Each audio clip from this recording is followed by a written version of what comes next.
Hello, welcome everybody. Thank you for being here.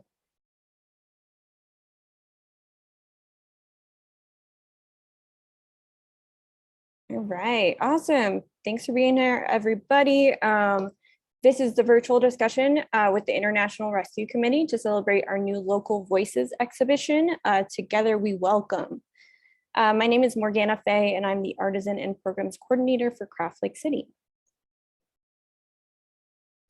So a couple kind of housekeeping notes before we get started. Please keep your microphone muted unless you are talking so that we can hear the folks presenting. There will be a chat. If you have any questions, please don't be shy. You can pop any questions in there. We'll have a Q&A section at the end where we can address all those questions that come up for you.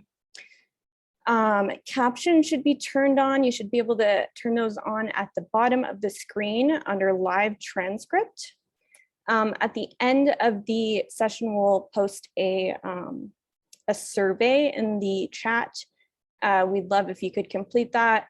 As a nonprofit, we rely pretty heavily on those survey data for grant funding, and so that we can keep holding exhibitions like this. So we'd love your feedback. It just takes a couple minutes to complete.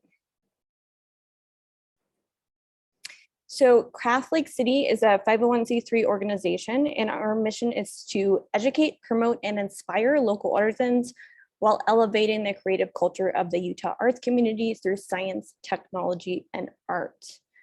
And we do this in a lot of different ways. One of the big ones is our annual events.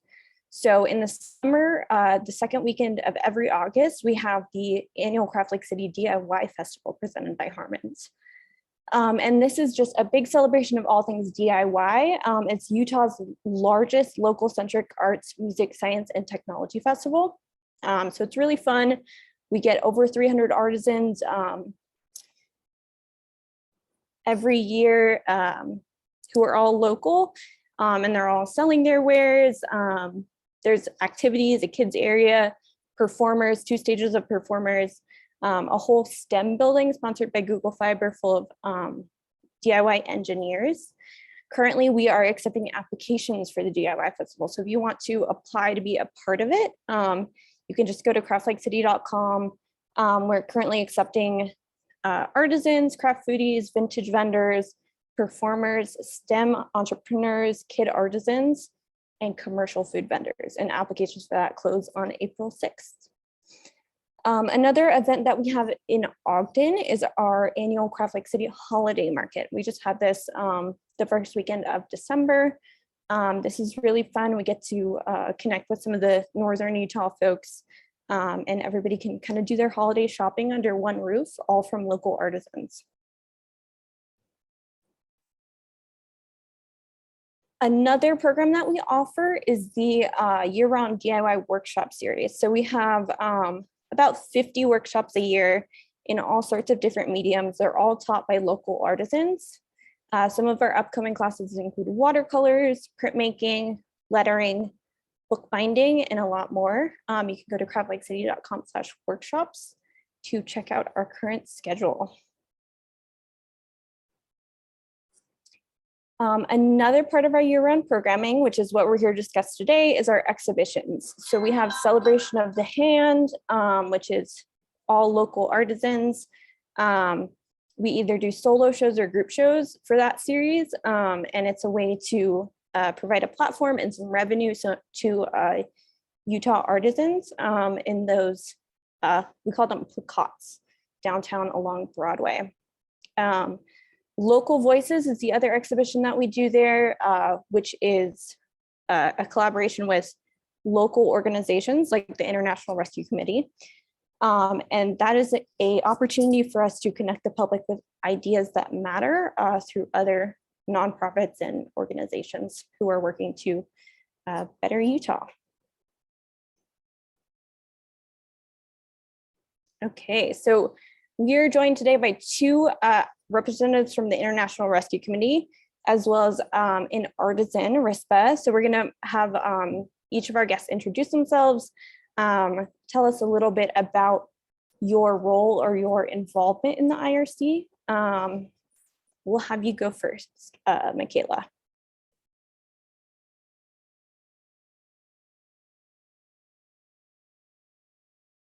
Yeah, sorry. Hi, everybody. I'm Mikaela Herman. I'm the communication specialist at the International Rescue Committee in Salt Lake City, and I do a lot of media relation and work and community outreach within my scope.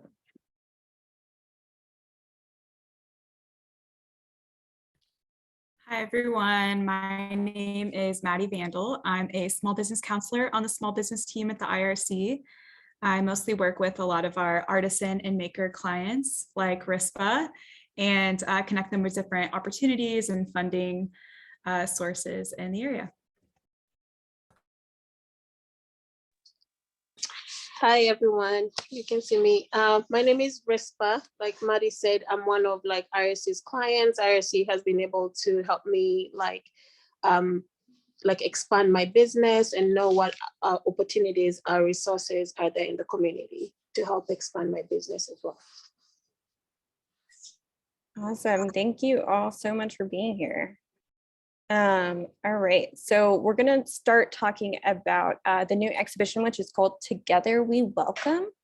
So Mikaela, the theme, Together We Welcome, can you tell us a little bit more about what this means to the IRC and why you chose this as the theme for the exhibition?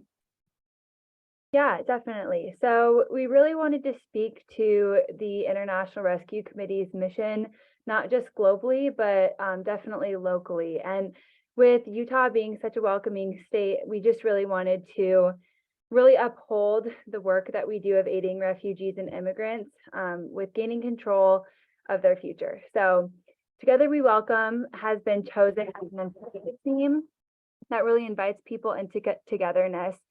We wanted to honor culture and tradition from around the world and the people that arrived with it that now call Utah home. So this project really invites people to learn more about our newest neighbors and spend time listening to their story.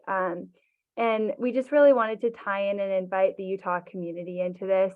So just realizing that welcoming includes this radical vision of inclusion, and it's really rooted in honoring one another. So that's really what we're focusing in with sharing all these stories of artisans and different people in our community. So cool, thank you so much. Yeah, we've got so many amazing artists depicted in this exhibition. We have kind of a snapshot here of all of them, and we'll kind of get into each one a little bit later on. But let's start by talking about Rispah, who we've got here with us today, one of the artisans depicted. Rispah is a Kenyan jewelry maker. So can you tell us a little bit more about your business, ZZOLARI, and how the IRC has kind of helped your business grow? So yeah, my business name, it's ZZOLARI, and ZZOLARI is I have two daughters, and both of their names is Zola and Zuri, so hence ZZOLARI.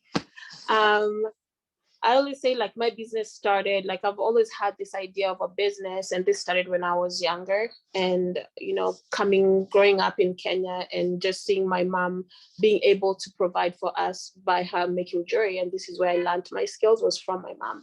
And so when I came to Utah, it was just something that I did, it was just a hobby.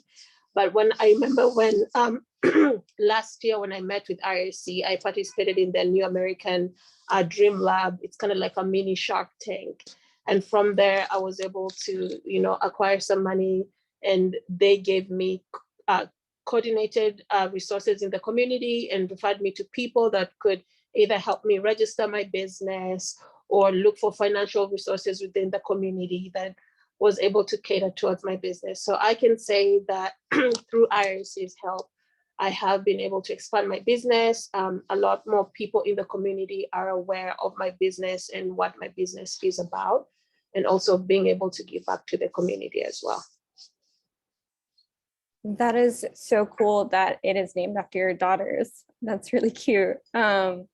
and kind of this like legacy of your mom teaching you and then your daughters getting involved. I know they're very entrepreneurial as well. So that's Yes, really cool. absolutely. Mattie, I would love to hear a little bit more about this Dream Lab program and how maybe new Americans could get involved in that. Yeah, it's an annual event that we have every year. In the past, it's been supported by Comcast, so we're hoping that they support us again this year. Yeah, so like Rispah said, it's essentially like our spin on a Shark Tank competition.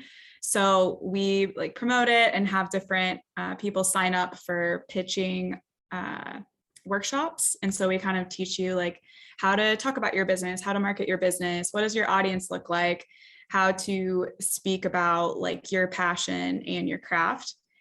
And then it can also be for business expansion or business startup. And then once you go through those pitching workshops, you then get to, I think last year it was like a 3-minute pitch. Maybe I'm wrong, Rispah. And so you get to do that. In last year it was a virtual setting. We're hoping maybe we can bring that back in person, and it's open to the public. People can come and vote on their like top 3 choices for who gets the grant money. And yeah, it's a super fun event and a great way to meet different small business owners in the area. So we'd really recommend, people from the public coming.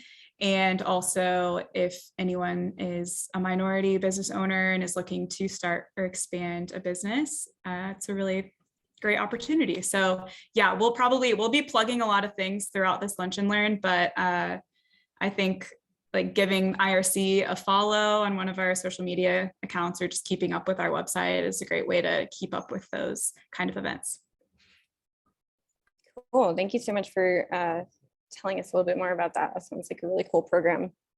So Rispah, I know we were chatting the other day about some of your goals and you kind of wanting to start an NGO in Kenya. Can you tell us a little bit more about that goal and like what your mission is there? So my goal, yeah, absolutely. So I do want to start an NGO in Kenya. And the reason for me doing this is, like I said, growing up back in Kenya, we were able to have like the basic necessities met, but there are days that we struggled. And so, like I said, my mom, because of the skills that she had in jewelry making, we were able to get that extra income. And so growing up, when I started my business, my focus was not only to share my culture with people, but also to create a way of providing employment to people back in Kenya. And so with some of my jewelry, some of them, the beaded ones, I have skill in making the beaded jewelry. I also have a collection where it's just bone and brass. I do not have that skill. So I do design the jewelry type that I want, and then I commission local artisans in Kenya. This way I'm able to provide employment. Families can be able to buy food and send their children to school. So my goal is to provide this in a larger scale. So as my business grows, then I can have, I can commission local artisans that, if I needed something that needs, if I needed like a type of jewelry or clothing, because so many people in Kenya are skilled, they just have these skills that they learned from their parents or, their grandparents. And so that is my goal, to use whatever skills they have on hand, regardless of whether they're educated or not, to be able to provide for their families. And so that will be like, it's kind of like self-reliance as well, and something that will sustain the community regardless of whether I'm there or not.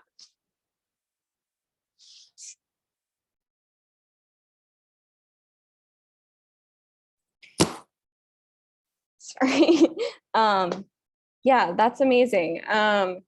If there are kind of folks watching today who are really interested in kind of supporting you to achieve that goal, what's the best way that they can kind of support ZZOLARI in manifesting that dream of starting an NGO in Kenya?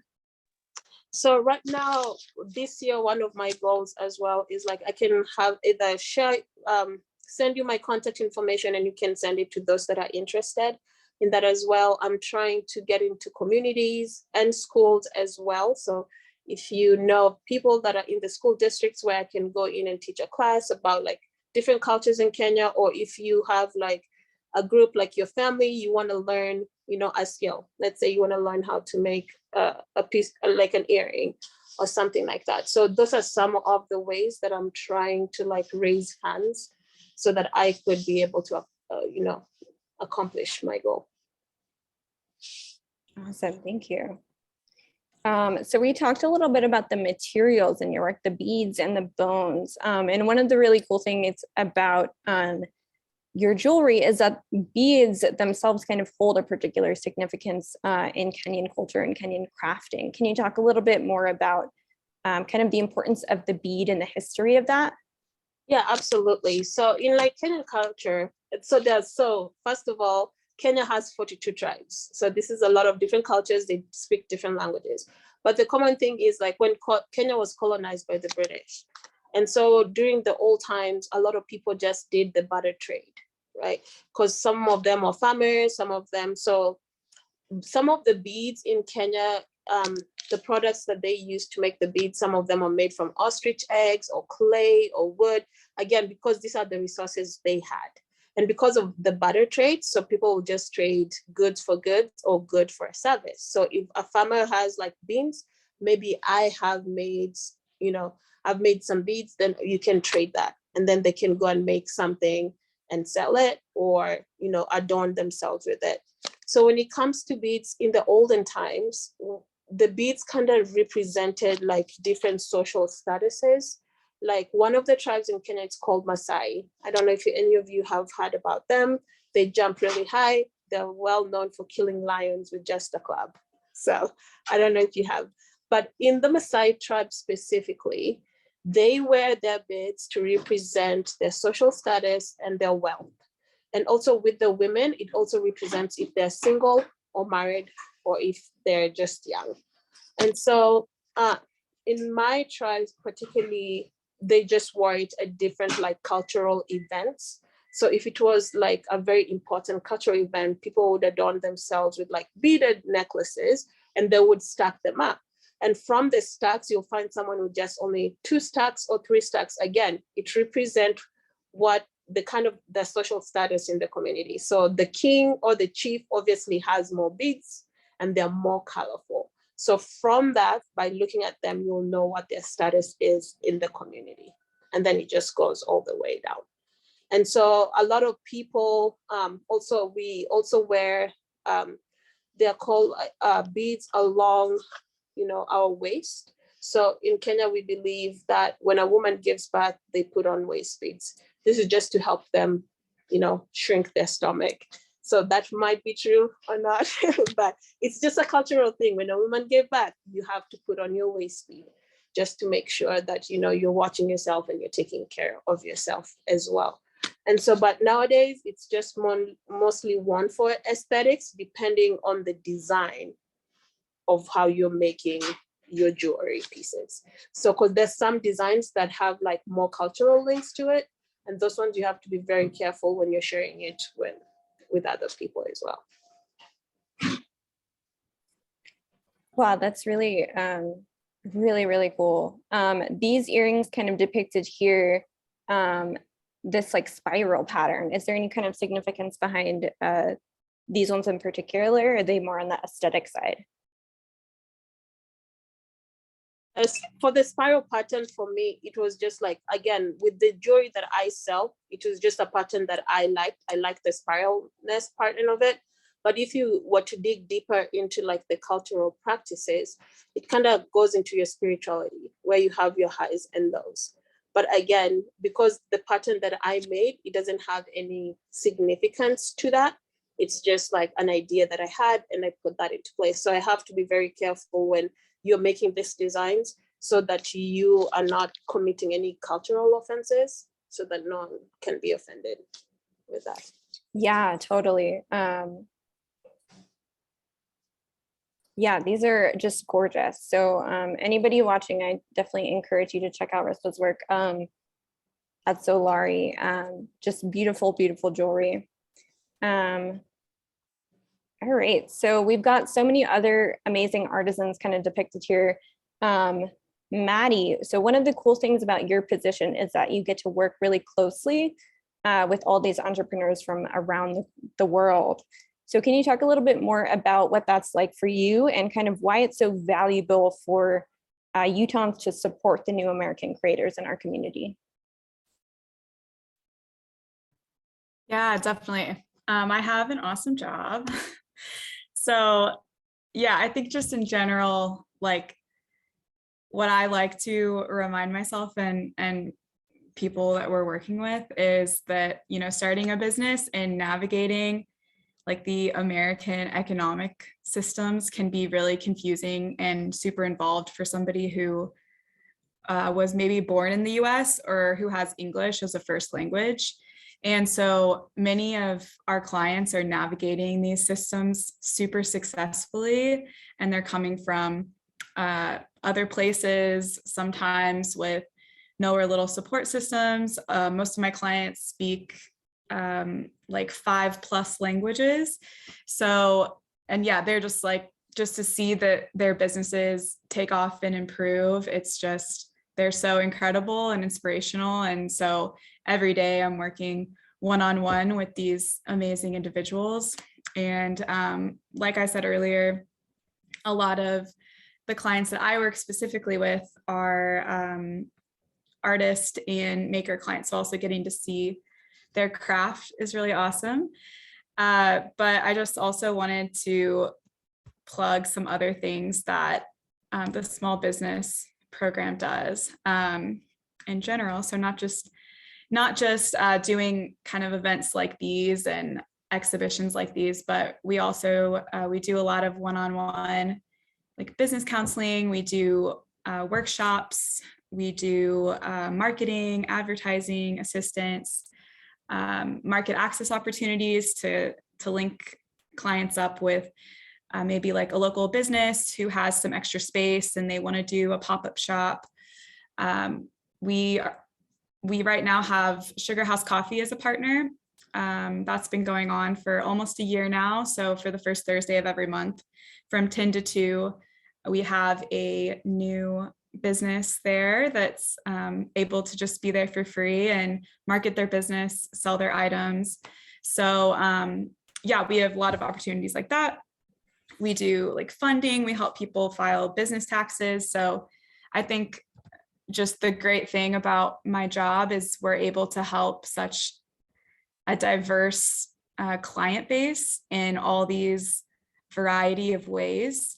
And yeah, I think you know, we really get to see like all of the good and the cool products that our clients are bringing into the community, but maybe they might not be widely known to, you know, the greater Salt Lake community. So I think that's what's cool about doing like the Local Voices project, is just getting their name out there and just IRC client businesses in general.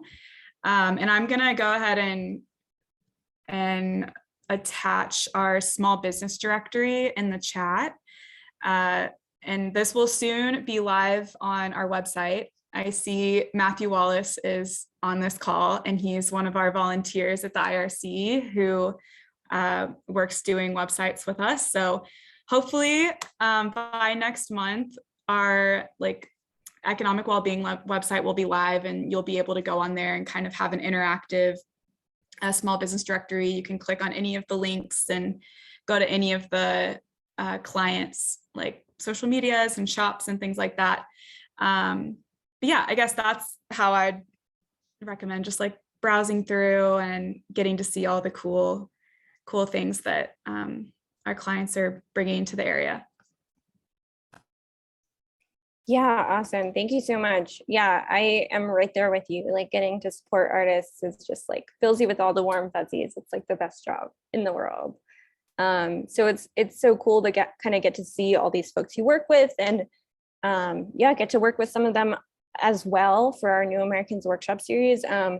This Jawa hair right here, she did a henna class with us. So maybe we can kind of spend a couple minutes just introducing these artisans, the various artisans in this exhibition. Yeah, I can go ahead and kind of start talking about some of them.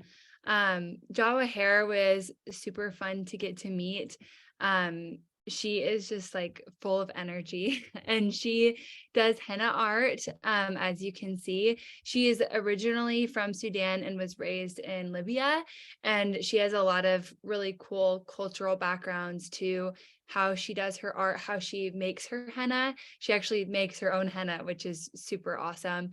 And she also has begun to do actual like large size prints and large size art pieces of her doing like henna on canvas.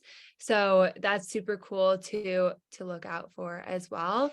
And yeah, I think you can find all these artisans in the business directory that Mattie has put in the chat. But yeah, you can follow Jawa Hair Designs, and that's kind of her plug. But yeah, she does a lot of Middle Eastern and Northern African traditional art. She also does parties, like bachelorette parties and birthday parties, weddings, things like that. So yeah, if you're interested, go ahead and check out her website. All the information's on there. Great. Yeah, and then this is Rida. She also is more of a painting artist, and she also does a lot of wood burning. And so she's from Iraq and Turkey, and she was supposed to be on the call today, but she couldn't make it. But she did send me some things that she would like me to share. So I'm just going to go ahead and share that. The first thing that she wanted to talk about was wood burning, which is what she kind of emphasizes in her work. And she says, wood burning is an ancient and beautiful art. Since my childhood, my attempts were made in this art, which my father taught me. I chose my topics to be traditional. So when I practice it, I travel in the imagination and live every detail in the work that I do. I would love to continue this art, which has maintained its classic splendor and which has a large audience from all over, in addition to renewing it, adding acrylic, clutter, and even wood, several times replacing it with cork, and this renovation in addition. This art is part of my life and history, and keeping it is my identity. So basically what these boards show is that in ancient Mesopotamia, they would do wood burning on like massive buildings, kind of like murals. And so she does that a little bit on a smaller scale now through cork board burning, and she does a lot of like ancient battles or ancient scenes through her art, which is really cool to see. But she's also kind of modernized it by adding a lot of color and pops of beauty inside of that. And then she also wanted to plug her organization, the Leading Word organization. And through this organization, she's working on humanitarian needs, taking care of sick people and the elderly. She holds art exhibitions and cultural courses for writing, drawing,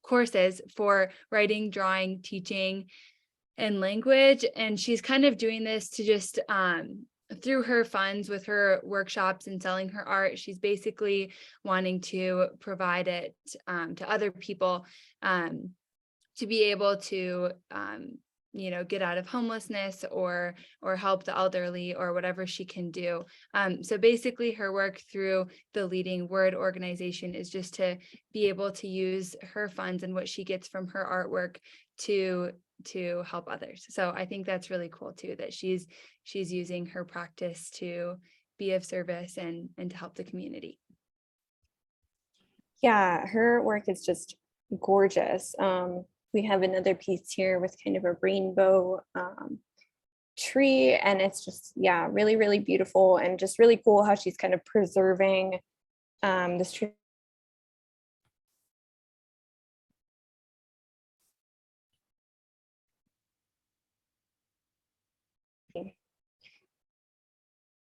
All right. I also, yeah, you go ahead. oh, sorry. I was just gonna plug one more thing.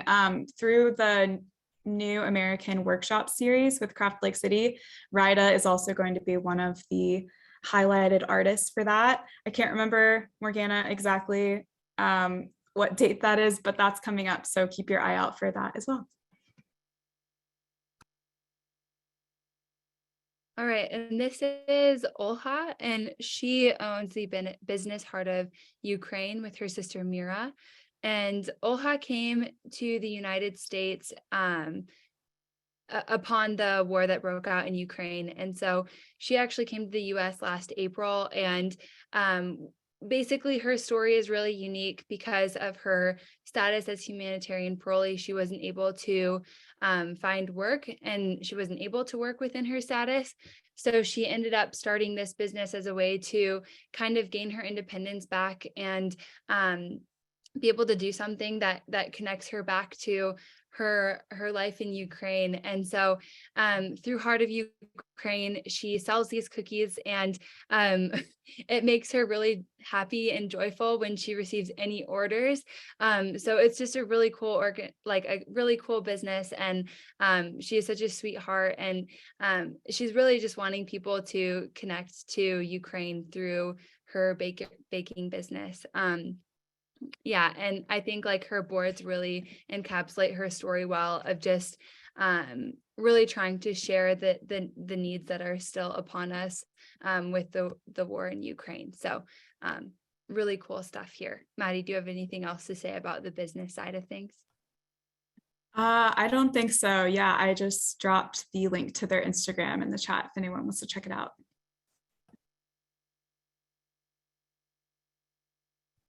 All right, and this is Daniel, and Daniel is from Egypt and Nigeria.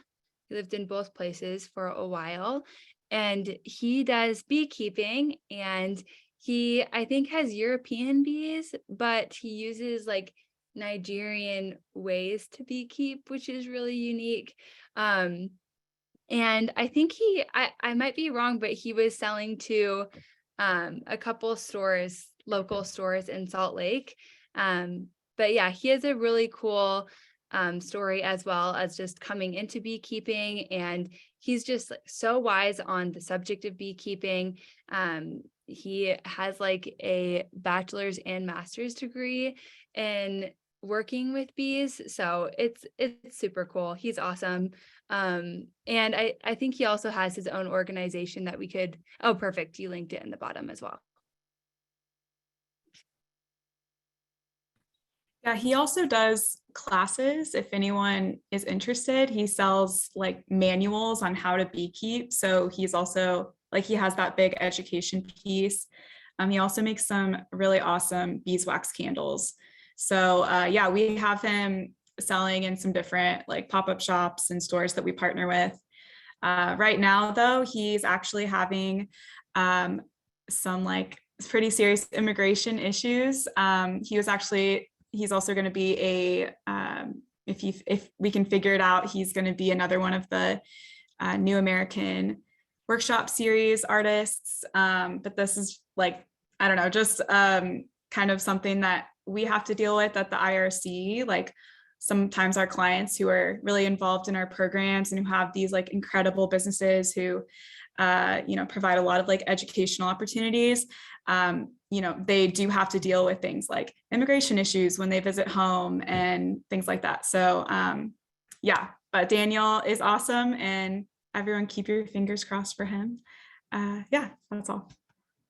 Yeah, and just to kind of talk a little bit more about the New American series that we kind of keep mentioning, this is a collaboration between Craft Lake City and the International Rescue Committee, and we are working with several of these artisans to basically provide craft workshops like we do for our year-round programming, where they can bring their craft and share it with a audience of about 15 participants.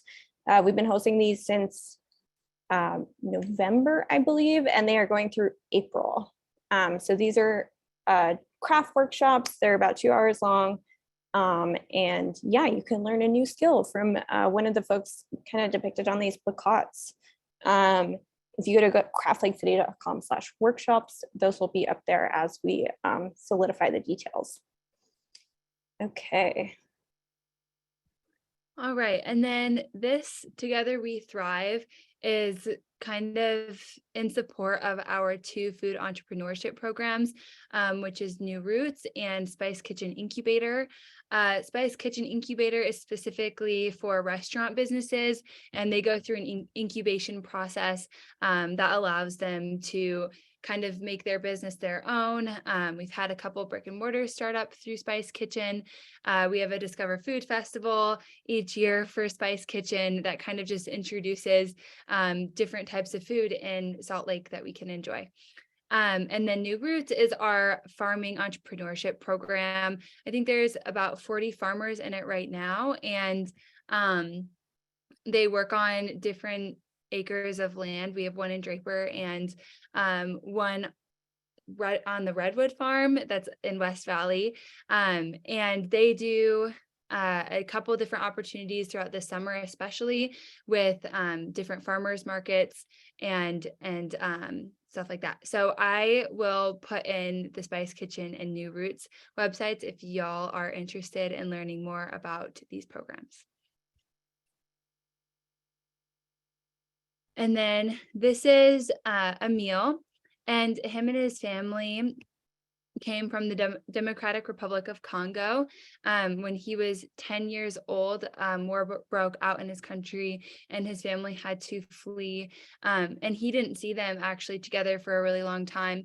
Thankfully, they all ended up in Utah together, and they're doing some really cool things in Utah. One of the ways that they keep their traditions alive is through music.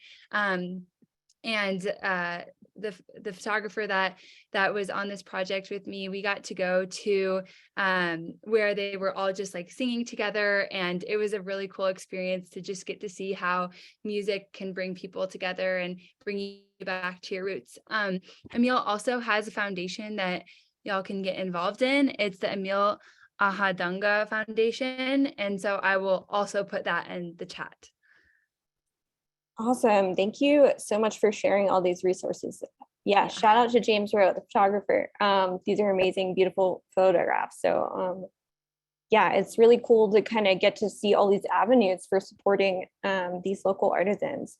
So one of the really cool things about this exhibition that kind of makes it unique to some of our other ones is, I don't know if y'all have noticed, but there have been QR codes on many of these plakats. So if you're kind of walking by, you can scan these QR codes and hear more about the stories of the artisans depicted. So can you talk a little bit more about what people can expect if they scan the QR codes? Yeah, so when Mattie and I were kind of brainstorming initially with this project, we really wanted to go further than just visual art. So we were thinking about how usually with museums, they have interactive elements, and this kind of like light bulb moment for our brain. So James Rowe, the photographer, and I worked on developing a audio element that allows people to go further into the story, and you can access the audio through the QR codes. And I can also like send all the audio clips in the IRC website as well.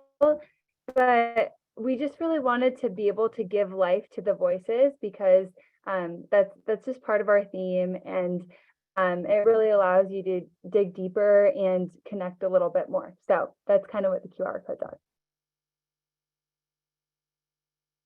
Awesome. Okay, so this is kind of the last plakat in the series. It depicts a really amazing snapshot of the work that the IRC is doing.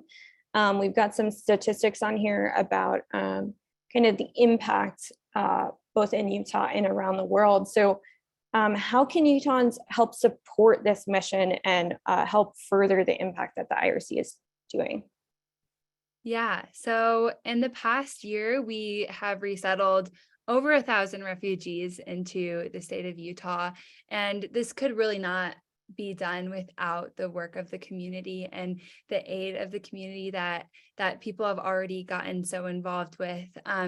So I think first and foremost, we're so appreciative for the attitudes and the welcoming that has already begun and is already known in the state of Utah. But some other ways for people just to get involved is first and foremost, you can gift a financial gift to us, and you can do that through rescue.org/donate-SLC. And other ways are always volunteering or internships. And you can go to rescue.org/volunteer-SLC to learn about our volunteer opportunities. We have a lot of in-person volunteer opportunities coming up, as well as virtual. I think Mattie said that Matthew Wallace was in the group, and he does virtual work for us, helping us with a lot of website curation for entrepreneurs. So yeah, there's a lot of ways to get involved, and also just advocacy and staying informed with the latest needs of refugees and new Americans in our community. I think that's a big part of Together We Welcome, is just to stay informed, to keep listening, and to keep an eye out for ways that we can stay involved.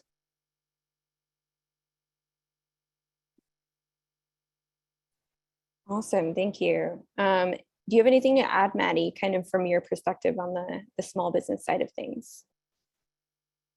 Yeah, I mean, I think Mikaela pretty much covered everything. Yeah, we resettle a lot of refugees here at the IRC, but then also we kind of have this community of clients that we work with well after they're resettled, and provide a lot of services to folks who have been in the US for like 10 years and are looking to start a business. So yeah, you know, we have a really far reach, and we work with a lot of amazing people in the area. And so, yeah, I would just really recommend keeping up with our social media and our website, and you know, lots of volunteer opportunities, like Mikaela said, with other programs, and also through our small business program. If you, you know, like holidays come up, birthdays come up, it's really a huge thing for our clients to also be able to sell and market their business to help it grow. So yeah, just thanks everyone for coming, and it was so nice to talk with everyone. Awesome, Yeah. thank you. I also yes. wanted to, I wanted to quick thank a couple people too. This exhibit would not have been possible without James Rowe, our photographer. He did such a great job. And I really enjoyed working with him and working with all the participants. Also, our graphic designers, Stevie Hemerson and Ashley Borg, worked on a lot of the development of the design. So I would like to thank them. And then finally, I would really like to thank the Gentex Corporation, because they helped fund and allow this exhibit to be possible. So I wanted to give space to just thank them and give all the snaps and claps for them, because I'm so thankful that this was able to be possible through their work. Awesome, thanks. Yeah, as like nonprofit, it totally takes a village to pull these things off. So it's great to appreciate all those guys. So here's kind of a map of where you can find the placards. So they're along Broadway, which is 300 South, between 200 West and 200 East. So there's 14 of them. You can walk the streets and kind of look for those, scan the QR codes. And the IRC actually has a scheduled walk coming up. Do you want to talk about the details of that one? Yeah, sure. So we are planning a walkthrough with the community. It's open to the public, and it's going to be on February 15th. And we're planning on doing it in the evening. So once again, there will be more information through our monthly newsletter, through our social media. You can also reach me at any of my contacts, Mikaela.herman@rescue.org, to get more information on that. But we are in the planning stages, and really hoping to see a good group of people there. So that will be on February 15th. Awesome. That sounds like a really, really cool opportunity to kind of get to look at these with the community and talk about them. And yeah, it's always so cool to see them in person after kind of working on the digital files for a while. Okay, so we're gonna kind of launch into a Q&A. If anyone has any questions for Rispah, for Mattie or Mikaela, any questions about Craft Like City, you can just pop those in the chat, or you can raise your hand if you'd rather verbally communicate a question. So we have one question from an attendee. Find that. Okay. So this question is for Rispah. So the question is, has your art or creative methods changed or evolved since relocating to Utah? And if so, how? The answer to that question, yes, correct. For the past couple of months, I've had people that wanted me to because I've lived in Utah since 2014 and this is my home right now. And so I've always tried to try to create a piece that incorporates Utah and Kenya together. So that is my goal for this year. I want to create small pieces that kind of tell a story of me coming from Kenya and calling Utah my second home. Cool. I'm really excited to see what comes from that. That's awesome. Thank you. All right. Any other questions? Yeah, feel free to kind of raise your hand and just turn your microphone on. It can be interactive as well as if you want to pop them in the chat.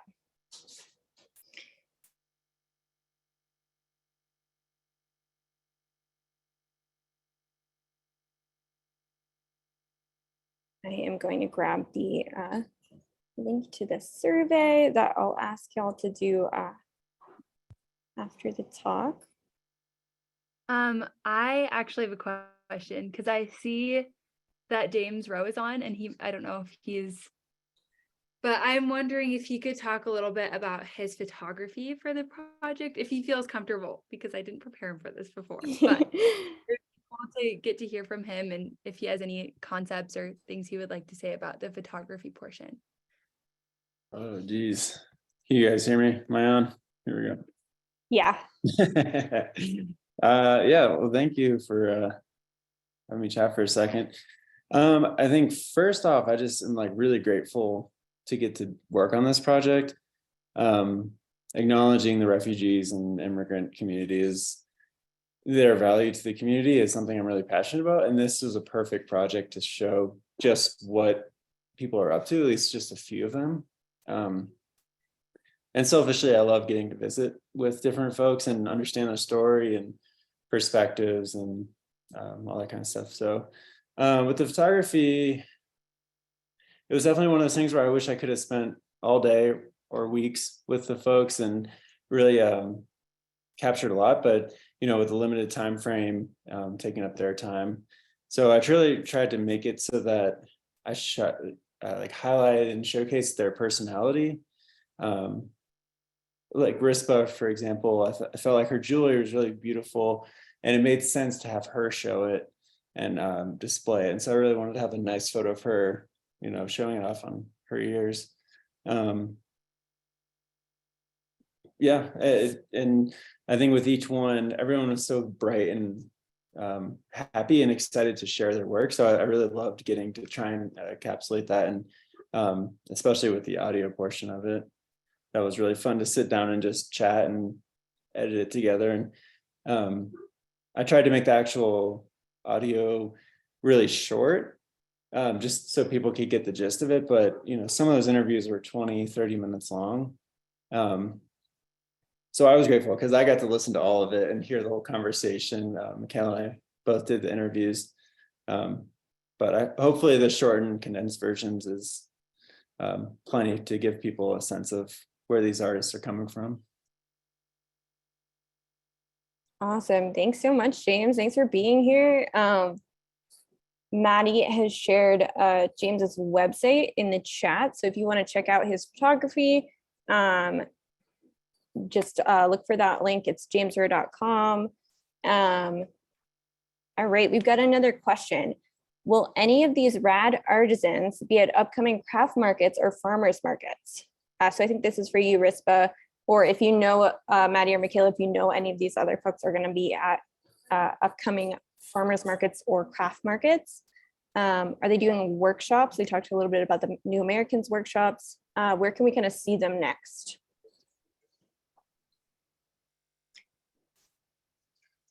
I guess I can answer for myself. I just did a craft workshop with Craft Lake City last week, which was great. A lot of people showed up. Like I'm usually in markets that are in Salt Lake, so through IRC's help as well, they help me connect to this like local markets that I'm able to go and talk to people about, you know, about my culture and what my jewelry is about. Awesome, thank you. Yeah, I hope to see you at DIY Festival if you can apply to that. Applications are closing April 6th. I know you talked a little bit about your kids maybe coming to the Youth Artisan branch of DIY Fest, Kid Row, that's on Saturday. That would be awesome. Yeah, again, the New American series should be featuring Rita and hopefully Daniel, if he is able to get back into the country. So yeah, stay tuned on craftlakecity.com for those classes. Okay. So yeah, I just wanted to give a huge shout out to our sponsors. So Local Voices is supported in part by the Center for the Living City and the Temporary Museum of Permanent Change. And then our year-round programming is supported through the Zoo Arts and Parks Foundation, Salt Lake City Arts Council, Utah Division of Arts and Museums, the George S. and Dolores Doré Eccles Foundation, and the National Endowment for the Arts. So thank you so much. We are able to kind of continue doing this awesome programming because of these funders. So you can always donate to Craft Lake City at our website, craftlakecity.com. Yeah, so thank you so much everyone for being here. Again, I popped the survey in the chat. Mattie and Mikaela have a bunch of links in there as well. Yeah, thank you for sharing. Thanks for being here. Rispah, is awesome to see you again. Yeah, definitely go follow the IRC and stay tuned for more information about that public walkthrough on February 15th. Thanks so much for being here, guys.